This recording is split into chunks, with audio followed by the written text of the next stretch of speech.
Hi, welcome to Straight Talk. I think everyone understands that we're in an opiate epidemic in Baltimore, in Maryland, and across the country. No one is immune to what's going on. The question becomes, what do we do about it? And today on Straight Talk, we're going to hear from some amazing organizations and government agencies that are working so hard to educate, to treat, and to arrest people that are involved in this drug business. So we want to try to educate you about what's out there so that maybe if you know somebody that needs help, you'll get them that help. So first of all, let's start with where the drugs are coming from, and we'll talk to the Drug Enforcement Administration. Todd Edwards is the Supervisory Special Agent. Yes. Welcome. Thank you. Todd, you got a hard job. Thank you. You got a hard job, no question about it. Well, maybe you can give us kind of an overview of this whole epidemic with whether it's opiates, painkillers, fentanyl, which everyone's heard about, but I don't think they quite know enough about it. But kind of give us a quick overview. Sure. So what we're having here in Baltimore, in Maryland, and as you said, in the United States in general, is we are in the middle of an opioid epidemic. And when we talk about opioids, we talk about not only heroin, which is a natural opioid, which has morphine, and that's made from a plant that's grown down in South America. It's a poppy. Then you have synthetic opioids, like fentanyl. That's made in a laboratory. It's made with chemicals. It mimics what natural opiates do. So you have fentanyl and carfentanil, which is even worse than regular fentanyl. Everyone was dealing with heroin.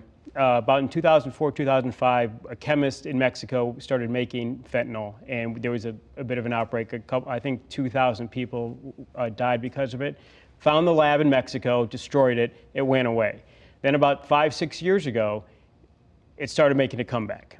And the problem is it's relatively easy to make. You just need the right chemicals and the right mixture, and you can make it.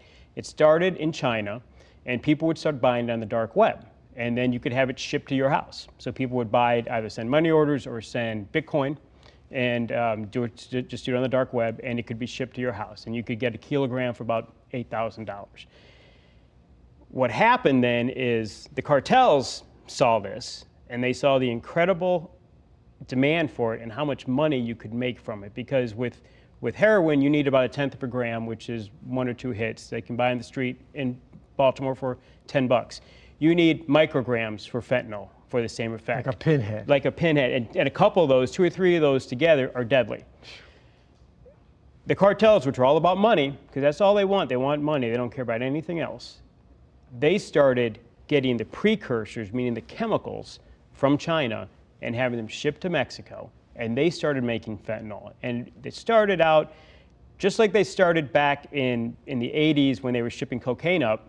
They would throw in a couple of kilos of heroin, right? And then people started getting addicted to heroin again, and then we had the heroin epidemic. They started doing the same thing with fentanyl. They'd start mixing a little bit of the fentanyl with the heroin, or then they would give you a couple of kilos of fentanyl. People, the addicts loved it. The drug dealers loved it because the profit margin is incredible. Yeah, like I said, it's about money. So now you fast forward, you have last year, 70,000 overdoses, drug overdoses, 41,000 of those are opioid related. People are dying of this, but the cartels don't care. And most of it, I mean, when you think of this, you think about 9/11, you think about everything we've done in this country to feel attacked. Yep. We've got 70,000 people, 40,000 from fentanyl. That's like a weapon of mass destruction. That's right one there. Year. That's unbelievable. But you're saying that most of it's coming up now from Mexico. It's coming from Mexico. It's not coming. And actually, the Chinese recently have outlawed all fentanyl and fentanyl analogs. So what happens is, if in the United States, if you are making fentanyl in a lab, or if the Chinese are and they ship it here, it's illegal. They'll tweak a molecule. It still has the same effect, but now it's no longer that specific chemical. It's an analog. They've outlawed that in China, and they're trying to do a better job with it. But they can still send the precursors to Mexico, and the cartels are doing, unfortunately, a very good job, because they will ship it up here to your point of destination, and they use the same routes that they've used for marijuana, for cocaine, and for heroin. whether it's by land, sea, or air. We've had submarines that we've taken off, airplanes. I think yesterday, even though it was cocaine, the port of Philadelphia, 16 tons of cocaine. Yeah. That's 16,000 kilos. Now, it sounds like we're shifting to some cocaine problems. We are. So what happens is they're a business, supply and demand, right? So they had a glut of cocaine, so they eased back on the production and started making heroin, and then fentanyl. But now people want cocaine, and having cocaine mixed with fentanyl. Cocaine production is being ramped up, and so you're going to start seeing seizures of cocaine more so than heroin. We've already seen overdoses go up see overdose, because of that mixture. Exactly, and you've seen drugs being mixed with fentanyl. Like we've talked offset about this. Obviously, heroin and fentanyl, cocaine and fentanyl, marijuana and fentanyl, and not so much here, but methamphetamine and fentanyl, because people don't understand the destruction that it causes, because you need such minute amounts to get that same high as from heroin. And I mean, marijuana now is like as popular as candy out there. I mean, it's crazy. Yeah. And you're talking about that being laced with fentanyl. And especially because the marijuana now, I mean, we're both middle-aged, right? So Sure. it's not like when we grew up. Right. You grew up in the 60s, I grew up in the 80s. It's not like it was back then. I grew up in South Dakota. We called it ditchweed. It's not that. You're talking about stuff. We called it ragweed. Yeah, exactly. It's the same thing, right? The stuff that is coming on today, the strains that you can buy, the THC level, which is the active ingredient for marijuana, are off the charts. Yeah. They're 40, 50, 60 times stronger than they were back then. And now you have that laced with fentanyl. It's a killer. You know, that's crazy. That's absolutely crazy. Now, the DEA, you do education. Yep. You're in the community. You're trying to do it from all angles. Sure, we've always tried. I mean, obviously we arrest people, we go after large-scale drug traffickers. We don't go after the end user or the addict. People always, it's a misnomer. We don't arrest people for that. We have while we arrest people for large-scale drug trafficking, we have also realized that we have to get out with the community and kind of peel back our black curtain and say, this is who we are. We all have families. We're concerned about this like anybody else. And what can we do? So we have gotten together with what we call non-traditional partners, people from the medical community, like the medical examiner, substance abuse specialists, to talk and try and figure out how can we deal with this. Right. And do some education, which is critical. It's critical. But I mean, we talk about supply and demand, and the role that the DEA plays is just amazing. So I want to thank you for getting us started here and the work that you do. It's Thanks unbelievable. For having me. And you've been doing it a while. Well, we're just trying to get the word out. Thank you. I appreciate it. No, I think you did. And I think we got to worry about the fentanyl, the cocaine, pot. There's a lot going on that I think people need to pay attention to. And just as a parent, I just want to say that adults, if you have kids, you've got to look out for those kids. Yeah. Be the responsible parent. I think you said it the best. With pot, it's not your daddy's pot. No. It's a lot different. Todd Edwards, DEA, thank you so much. Thank you, sir. For getting us started. Thank you. That's great.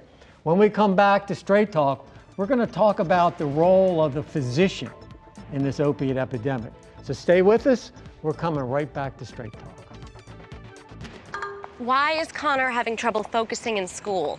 Having trouble finding Connor's middle school? Would you like directions? No, why is Connor having trouble focusing in school? Finding lowest airfare to Istanbul. No, I'm tired of fighting with him over homework. Home, walk, restaurant. Need a review? No, I need help. He's very smart, but his mind wanders. He's disorganized. I think I understand. Oh, good. French fries. Finding best potatoes. No! Russet. Fingerling. Yukon Gold. Why don't you understand me? Sorry, I was trying to show how Connor feels every day. Frustrating, isn't it? Redirecting to understood.org. For the 1 in 5 kids with learning and attention issues, this is what life can feel like. Explore understood.org, a free online resource about learning and attention issues, designed to help your child thrive in school and in life. Understood.org, because understanding is everything. So they say it's a man's world?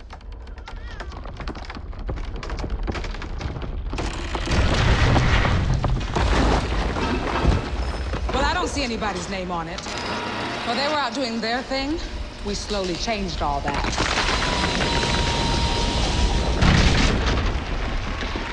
We changed all that.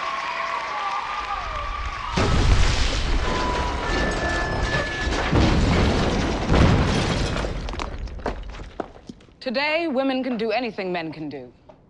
And there's one thing we're even better at.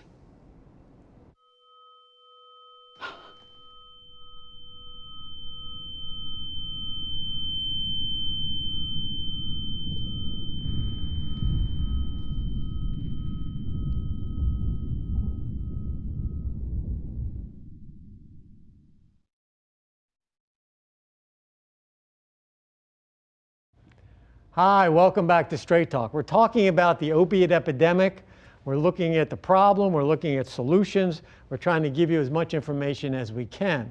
Now, when all this started, we hear so much about painkillers and physicians who are over-prescribing, and that was where a lot of this came from. And now we're looking at what are we doing to educate physicians, and we always go to our medical society, MedChi, to get the answers. And joining me is Dr. Gary Pushkin, who is working in the field. He's a doctor, he knows what's going on, and he's representing MedChi. So, Doctor, welcome. Thank you. Welcome.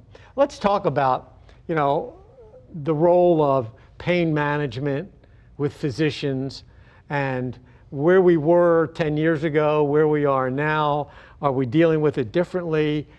Because I think a lot of the responsibility of this was kind of tossed on physicians about over-prescribing too much pain medicine. Things have definitely changed in my career. Yeah. Back in the 1980s, some papers came out and said, we can safely prescribe opioids to people in pain, people who really need opioids, and it's safe, and they won't become addicted. And in the early 90s, they came out with the concept that pain is the fifth vital sign, and we have to treat pain. And the Board of Physicians here in Maryland actually punished some doctors because they were under-treating pain. And then we came out with the long-acting opioids such as OxyContin that was felt to be safer because it would be a slow release. And then boom, we found out we're in the middle of this problem. And what I've learned in chairing the task force for an opioid task force for MedChi is this is really whack-a-mole, because we learn about one thing and another thing comes up. So when I started our task force 2 years ago, our concern was, how do we get good guidelines for physicians? How do we know what to do? How does the family practice doc who's taking care of an ankle fracture know what's appropriate, or taking care of a woman who's just given birth and what's appropriate? We sent letters out to all the specialty societies. In that time, very few had any guidelines. Now everybody has come through. So MedChi, the Maryland Medical Society, really was one of the first state societies to try and get this information out. We realized at my task force level that we didn't need to work on getting guidelines or developing guidelines. We need to work on getting it out to docs. So we have set up partnerships with the DEA, with the OOCC, the Opioid Operational Command Center by the state, and they've all come in and been part of our task force. And we have worked with doctors on training them how to use the PDMP, the prescription drug monitoring program, to get them to actually look up what's going on. So if I see John Smith in my office and I think he may need something for pain, I can see what he's already gotten. I know what has happened up to the point that he's seeing. Now, does every physician have to be part of that system, or is it just available? No. As of July 1st, 2018, every physician in the state of Maryland who prescribes opioids, who has a CDS license, has to register and be part of the PDMP. Great. And you have to document this in the medical record that you're using the PDMP and that you have queried the PDMP. And if you're doing long-term pain management, every 3 months, you have to document that you've looked into it. So that prevents one of the most common ways of getting, which is doctor shopping, where they keep going from one to another, if those doctors are on that system. It helps slow it down. It's technologically, it's still not quite there yet. Because what will really make it work is if it's instantaneous. So if John Smith gets a prescription for me and goes down the street to the Rite Aid, he has it. And then he can't go someplace else because it's instantly uploaded. in that system. Now there's a few days. And every state's a little bit different. Gotcha. But it's got enormous potential, I would assume. It has amazing I mean, it sounds like it's a potential. way of stopping those prescriptions from being It is. abused. And it also allows us, I can go and inquire myself. And I may think I'm doing a great job prescribing, but I may say I'm an outlier. I may be prescribing much more than the average orthopedic surgeon is. So I can now change my behavior as a physician, as an orthopedic surgeon, writing prescriptions for opioids to do a better job. But it is a big tool. But the other thing that we're really learning, and people need to realize, we don't have science yet guiding us on what to do. We are making changes based on anecdotal evidence. So when I first started doing surgery and doing arthroscopic surgery, small incision, not very painful, I would routinely write for anywhere 30 to 60 Lortabs, Percocets, Tylenol number 3 for pain, because we'd give one every 1 to 2 every 4 hours, or every 4 to 6 hours, and we wouldn't give enough. What we've come up with the information that said, well, people are only taking pills for 3 days, or they're not taking more than 9 to 12. So we've cut back on what we're writing now, say after an arthroscopic procedure, for 9 to 12. But it's still anecdotal, it's not scientific. Right. And we, And it may not ever get to that point because you're dealing with individuals that have certain medical problems. And they have medical problems, and they have many other social problems. And how do we recognize that? And again, what we're looking at the medical side is, are there testing methods? Are there surveys that we can do, certain questions to ask our patients to figure out, are you a high-risk patient? Well, that's part of doctors learning about addiction, and it's not a big part of your training as a physician. It never has been. Never in medical school. Nothing. And maybe that's a part of this that has to catch up. Well, I can tell you from working with medical students at MedChi, they are starting to learn it. The students at Hopkins are starting to learn this. The students at Maryland are starting to learn this.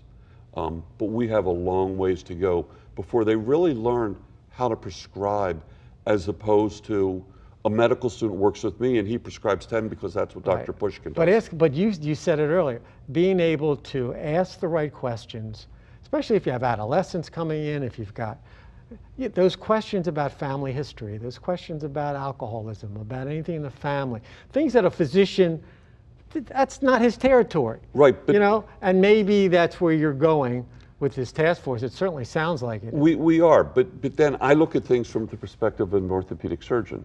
So in orthopedics, we see somebody that has been treating with their family doctor and they're now sent to me because they need a knee replacement, or they need shoulder surgery, or they fell over the weekend and they tore something. And they're coming in and they need treatment and they're in pain. I don't have time to develop a long-term relationship with them. Well, we got to go, but there's so much. This is so important, and it's so great what MedChi is doing in starting the ball. I mean, it's going to take time, but it's so wonderful to hear how the MedChi organization and doctors are beginning to question and not be defensive and not be. It's wonderful, and I thank you so much for what you're doing, because it's going to save lives. It probably already has saved lots of them, and it will save lives in the future. Can I give you two statistics? Yes. Opioid prescriptions are down 15%. Number of pills down 15% in the first quarter. Medicare patients are down 40% in unnecessary prescriptions. There you go.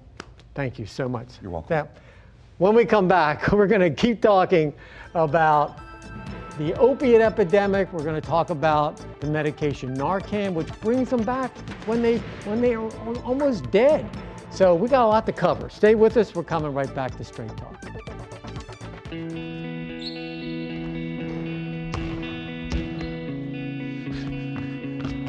I just need a second. Is your weight holding you back?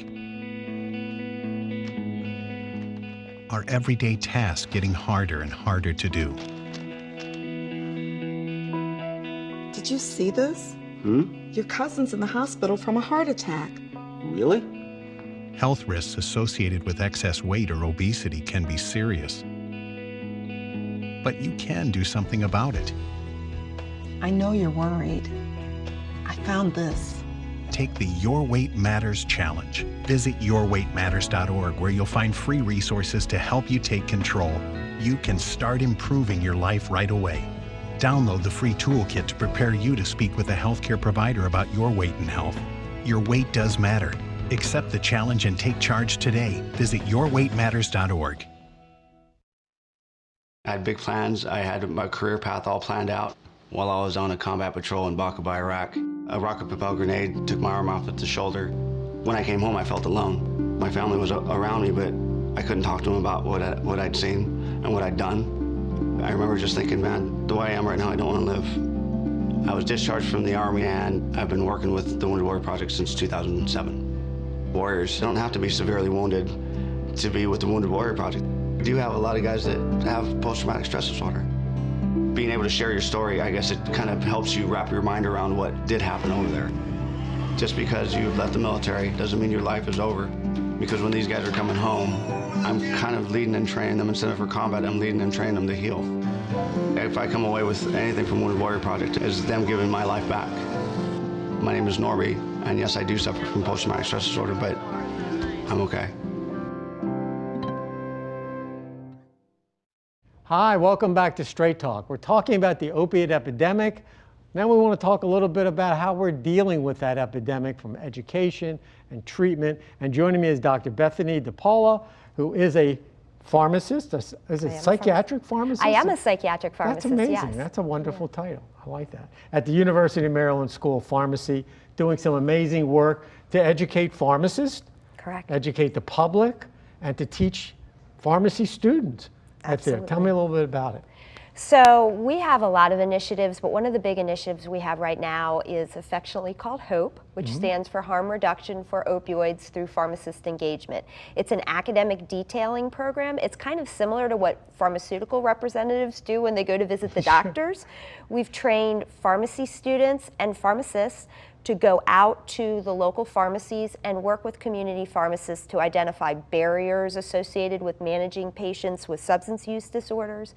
And we also have materials available for them that are both for the pharmacist to use and also to give to patients. So we've developed, I have a couple of examples of some of the materials here. We have a counter pad. So when somebody comes up to the counter to get their prescription filled, there's information on there. There's information on there to start the conversation. And that's really part of our goal, is to get the conversation going about the risk for opioid overdose, and also in identifying individuals who have substance use disorders and helping to refer them for treatment. We have some brochures that can be given to the patients that go through more in-depthly information, myth busters, information about medications used to treat opioid use disorder, as well as signs and symptoms of an overdose, and information about naloxone. We have these cute little bag stuffers, so when someone gets a prescription filled for opioids, this can go in the bag to remind them that they might be a good candidate for naloxone. And that is one thing that people don't always realize, is that with naloxone, they tend to think of it in conjunction with opioid use disorder or somebody with a substance use. Naloxone, for those out there, it's Narcan. Narcan that seems to be what people. Narcan is the brand name, and naloxone is the reversal generic. drug that reverses the effect of the opiate on an overdose. Absolutely. Naloxone is what we call an opioid antagonist. It reverses the effects, and it is life-saving. It can really be amazing as far as saving somebody's life with the opioids. And so we think about that in conjunction with substance use disorder, but the reality is that patients who are picking up prescriptions for opioids are also at risk. They could be confused or forget, take an extra dose, and may overdose. Accidentally. Accidentally. Absolutely. Their kids, their grandkids could get into it. And so that's part of the idea with the bag stuffer, is there's a risk in getting that prescription, and we're letting you know that naloxone is something that you should probably have in combination if you're getting a prescription. We've also developed some materials for the pharmacists. So we have a cute little mouse pad that looks a lot like the counter pad so that it stays fresh in their mind when they're filling prescriptions. And we have some videos, some YouTube videos that are geared towards pharmacy staff to give them information about commonly asked questions and all aspects of opioid use disorder and naloxone. You know, it's so exciting to hear you talk about the role of the pharmacist. You know, I've kept saying over and over, we're forgetting the pharmacist. They're the last line of defense between that pill and that customer. Absolutely. And they have such an, and when we get our prescriptions filled, we tend to just leave it, pick it up, and go. And what you're doing is you're educating the pharmacist and getting them more involved on a personal level to ask the questions. Maybe call the doctor, maybe not give it out so fast. Maybe start looking at the patient and learning a little bit about them. That's a wonderful piece of this that I think will make a big difference. Absolutely. Our goal is to really expand access to care, and I think, as we know, with this opioid epidemic, there's really limited access. And so part of that is all healthcare professionals on board with this, and pharmacists can really play a huge role. Yeah, I think that it's their impact with the customer. Right, you know? we're very accessible. And it's kind of a change, though. I think we've gotten into the assembly line of prescriptions, and we took the human part out. Absolutely. And I see that changing, where you've got, you know, if you've got a little card that goes in there, it's going to stimulate a discussion, and exactly. that's exactly And maybe the what pharmacist will do some talking. Right? Because Right. that's what you're training. And that's exactly what we're training, is to help them start those conversations, because sometimes those conversations are hard to have. And so it's to help them approach patients and really get at what the issues are with that particular individual. And pharmacists really are doing a lot in relationship to opioid use disorder. We're involved with the drug take-back programs. We know that a lot of the opioids on the street come from people's medicine cabinets. Nationally, some pharmacists can administer long-acting injectables, so patients, just like we administer vaccines, patients can go into their local pharmacy and receive naltrexone doses. It's just great. I mean, this is the University of Maryland School of Pharmacy. You've been involved in this a long time. It's just a really cool thing that we're doing, and I want to thank you so much for getting this thing off the ground. I just love getting the pharmacists involved. It's great. So thank you. Thank you so much for being on the show. Today on Straight Talk, we're trying to deal with the opiate epidemic. I don't care where you live. It doesn't matter anywhere in this country. Everybody's being impacted. If you know somebody who has a problem with substance abuse, try to get them help. You know, you've got a lot of agencies helping to get the word out. So I want to thank all my guests. Thank you for watching Straight Talk. We'll see you next time.